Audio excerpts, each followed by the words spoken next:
प्रश्न संख्या 5 कह रहा है निम्नलिखित में से प्रत्येक हर का परिमेयकरण करो। परिमेयकरण का तात्पर्य यह है कि जो हर है इन संख्याओं का वहाँ पे रूट नहीं रहना चाहिए। ठीक है, यहाँ पे एक कंप्लीट नंबर आ जाना चाहिए। तो इसके लिए क्या करेंगे, फर्स्ट वाला जो इसका फर्स्ट ऑप्शन है वो क्या लिखा हुआ है 1/√7। तो इसमें हम क्या करते हैं, जो नीचे की संख्या है ना √7 जो है, इसी संख्या से दोनों तरफ मल्टीप्लाई कर देते हैं। या दोनों तरफ का मतलब अंश और हर में 1/√7 में दोनों तरफ √7 से मल्टीप्लाई कर लेंगे। ठीक है, जिससे इस संख्या पर कोई भी प्रभाव भी नहीं पड़ेगा, क्योंकि हम दोनों तरफ गुणा कर रहे हैं। एक ही नंबर से किसी भिन्न के अंश और हर दोनों में गुणा करने पर उस पर कोई प्रभाव नहीं पड़ता है, ना ही डिवाइड करने पर कोई प्रभाव पड़ता है। तो जब इसकी गुणा करेंगे तो ये √7 और 1 की गुणा क्या हो जाएगी, √7 हो जाएगा।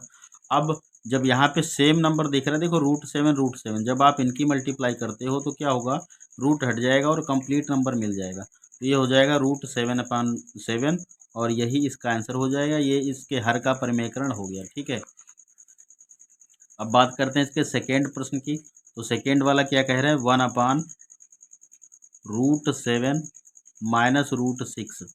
अब इसको क्या करें, देखो यहाँ पे 2 अंक दिख रहे हैं, बीच में निशान भी दिख रहा है माइनस का। तो जब ऐसे हों, ऐसी संख्याएं हों, तो जो निशान ये होता है उसके विपरीत चिन्ह से, यानी इसके विपरीत साइन से गुणा करनी है। विपरीत का मतलब अपोजिट, ये माइनस है तो प्लस से गुणा करनी है, यानी माइनस कितना √7 और +6, √7 और +6 दोनों तरफ अंश और हर में मल्टीप्लाई कर दीजिए आप। तो ये हो जाएगा 1 मिनट, अब इसकी मल्टीप्लाई करोगे ना तो 1 मतलब 1 की गुणा करनी है तुमको √7 और 6 से। √7 और √6 दोनों पे रूट लगा हुआ है।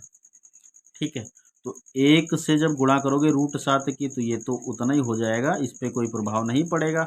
1 से किसी भी संख्या पर गुणा करने पर कोई भी प्रभाव नहीं पड़ता है। अब यहाँ पे ध्यान दीजिए, यहाँ पे अपने 2 ब्रैकेट बन रहे हैं, a-b और a+b। तो a-b a+b क्या होता है, a² - b² होता है, फार्मूला याद होगा ना। तो ये हो गया √7 और √7, यानी a-b a+b बराबर a² यानी कि √7² और -b² यानी कि √6²। ठीक है, फार्मूला याद है, देखो यहाँ पे हम लिख दें, सूत्र क्या होता है, a-b और a+b बराबर a² - b²। ये वाला सूत्र यहाँ पे हम अप्लाई करेंगे। ठीक है, तो अब ये क्या हो जाएगा, ये हो जाएगा √7, ऊपर तो उतना ही रहेगा, और प्लस √6 यानी √7 और √6 बटे, यहाँ पे देखो √7 पे स्क्वायर लगी है, 2 बार √7 की गुणा करेंगे तो रूट हट जाएगा, क्या बचेगा 7। यहाँ से √6 की 2 बार गुणा करोगे, रूट हट जाएगा, क्या बचेगा 6। अब √7 और प्लस √6 ये हो गया, 7 से 6 घटा लोगे तो क्या बचेगा, 1 बचेगा। ठीक, अब चाहे तो ये लिख लो, या एक तो हर संख्या के नीचे होता है, हर संख्या के अपान में हम 1 लिख सकते हैं, तो इसको डायरेक्ट ऐसे लिख देंगे, 1 छोड़ देंगे, √7 प्लस √6, ये इसका आंसर हो जाएगा। थर्ड विकल्प है इसका, थर्ड प्रश्न है 1/√5 प्लस √2। तो 1/√5 और प्लस √2 हमने नोट कर लिया, और इसमें मल्टीप्लाई करेंगे हर के अपोजिट साइन से, यानी उल्टा निशान से। √5 प्लस √2 है तो हम √5 माइनस √2 से मल्टीप्लाई करेंगे। ठीक है, दोनों तरफ अंश और हर में। तो ये हो गया, यहाँ पे देखो 1 से मल्टीप्लाई होगी तो ये सेम रहेगा, √5 माइनस √2, और यहाँ पे क्या हो गया, फार्मूला फिर से बन जाएगा, a+b और a-b is equal to a² and -b²। तो ये कितना हो गया, ये बन गया आपका √5 माइनस √2, और यहाँ पे √5 पर स्क्वायर लगा है तो स्क्वायर हटेगा, रूट हटेगा, क्या बचेगा 5। यहाँ पे √2 पे स्क्वायर लगा है तो रूट हट जाएगा, क्या मिल जाएगा 2। ठीक है ना, अब क्या बचा अपने पास, ये निकल के आ गया √5 और प्लस √2, और अपान में 5 से 2 घट जाएगा, बचा 3। ये इसका परिमेयकरण हो गया।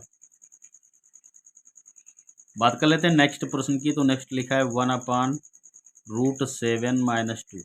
ठीक, तो इसमें मल्टीप्लाई कर लो √7 + 2 से दोनों साइड में, अंश और हर में।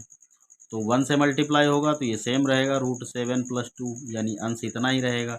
यहाँ पे आपका फार्मूला आ गया a - b और a + b, तो ये हो जाएगा √7 की होल स्क्वायर और -2 स्क्वायर।